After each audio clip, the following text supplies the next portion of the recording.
నాన్నకి గుండె నొప్పి అని చెప్పి అసలంత ఈజీగా ఎలా డ్రామా ఆడావే? నా డాక్టర్ ఫ్రెండ్ని పిలుచుకొచ్చి ఈ అర్ధరాత్రి వాణ్ణి తీసుకుని వచ్చి వాణ్ణి మళ్ళీ ఇంట్లో దింపేలా చేసావు. నాకేం అవసరం ఇదంతా చేయడానికి? ఇదంతా మనం ఇంటికి వెళ్ళి కూడా మాట్లాడుకోవచ్చు. నడే రోడ్డు మీద ఎందుకు అర్జున్, పద.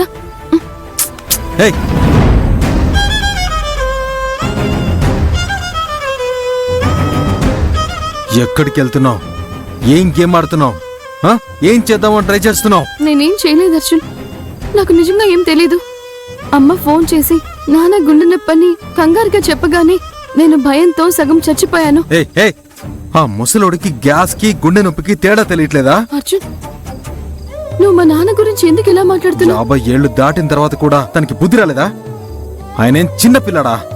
నిజం చెప్తే తప్ప? నిజం చెప్పడం తప్పలేదు, కానీ ఇలా అనడం తప్పు. Don't rise your voice. ఏంటి నా మీదకే గొంతులేస్తుంది? నేను చేసేది తప్పైతే నువ్వు చేసేదంతా కరెక్టా? ఎమోషన్స్ ని సెంటిమెంట్ ని కలిపి 2 కళ్ళల్లో కన్నీళ్లు కార్చి నన్ను ఏ మార్చాలని చూస్తున్నావా? ఏంటి లేదు? ఇక్కడ మా అమ్మ వైపు మాట్లాడుతున్నావు. ఒకవేళ మీ అమ్మకి ఏమైనా అయితే నువ్వు సైలెంట్ గా ఉంటావని అడుగుతున్నావు. ఇప్పుడేంటి వాళ్ళని మధ్యలోకి లాగుతున్నావు? ఇక మీద మా అమ్మ గురించి ఏదైనా అనవసరంగా మాట్లాడితే అప్పుడుంటుంది నీకు డ్రామా క్వీన్. నాన్న, అమ్మ, కూతురు అందరూ కలిసి అర్ధరాత్రి పూట ఇంట్లో కూర్చుని ఏమైనా డ్రామాలు ఆడుతున్నారా? ఇదంతా నటన ఎలా అవుతుంది అర్జున్? నీ ముందే కదా ఇవన్నీ జరిగాయి. అన్నీ నిజమే, అన్నీ నిజం అర్జున్. నువ్విప్పుడు నాతో ఏదైనా సరే నిజంగా నిజం చెప్పినా సరే నాకిదంతా ఫేక్, అబద్ధాలు, ఫ్రాడ్ ఇవన్నీ ఇలాగే అనిపిస్తాయి. అలాగే అనిపిస్తుందే. ఇదంతా నీ వల్లే.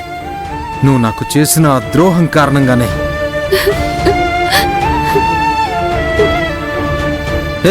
ఊరికే నటించకు గ్లిజరిన్ ట్యాంక్. కానీ ఒక్కటి మాత్రం నిజమే, ఇకపై ఈ జన్మలో నువ్వు ఏం చెప్పినా సరే ఏం చేసినా సరే నేను నమ్మను.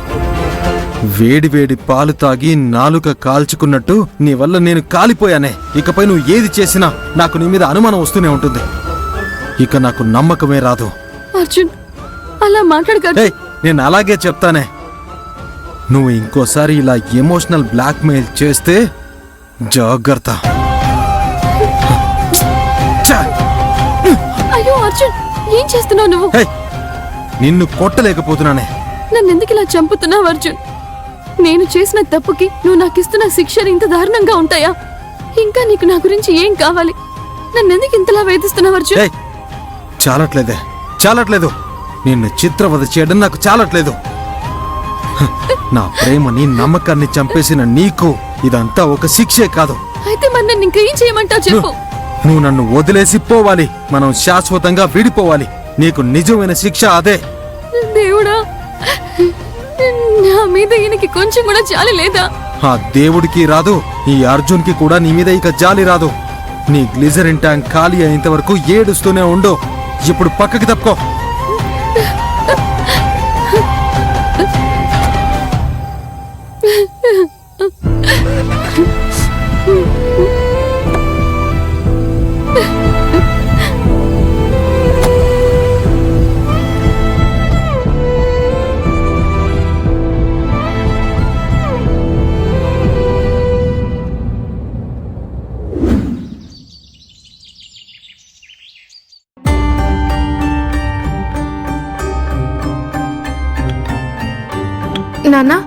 నాన్న కాఫీ.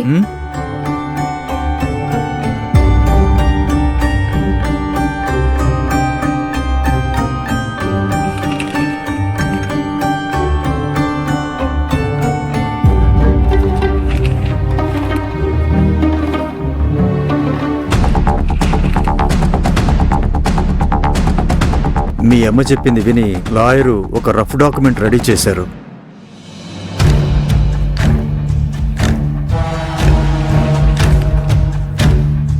అమ్మెందుకు నాన్న ఇలా అయిపోయింది?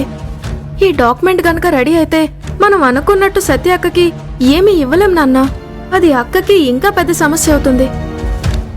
నన్నేం చేయమంటావమ్మా? సత్య పోరాటానికి నేను తోడుగా ఉండాలనుకున్నాను. మీ అమ్మ పట్టుపట్టి అడ్డుపడుతుంది కదా. 2 రోజుల నుంచి నాకు నిద్ర పట్టడం లేదు. సత్య మన ఇంటి నుంచి కన్నీళ్లతో ఏడుస్తూ వెళ్లిన దృశ్యమే నా కళ్ళ ముందే తిరుగుతుందమ్మా. నాకు కూడా అక్క గురించి ఆలోచన ఉంది నాన్న. పాపం ఎంత కష్టపడుతుందో ఏంటో. మనం వెళ్ళి అక్కని చూసేసి వద్దామా?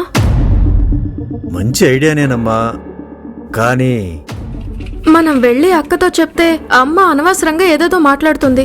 మనం వెళ్ళి చూసొద్దాం నాన్న.